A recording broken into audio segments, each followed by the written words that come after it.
Hello and welcome back to our channel. So today in this video we are going to talk about how you can update your Meesho app. So without wasting much of our time, let's get straight into the video.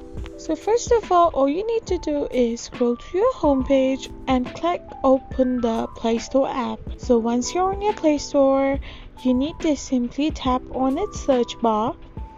And once you tap your search bar, you need to type in Meesho and click on the search button. So when you type it in, you will end up in the Meesho's app page. So if you have already downloaded the Meesho app, you will get an open option and one uninstall option. So if there is an update, you will simply get the update option instead of the open option. So to update your app, you need to simply tap in the update option and you will get an updated version of Meesho. I hope you found this video helpful, so don't forget to hit that subscribe button and do give us a thumbs up. We will be back again with these informative videos.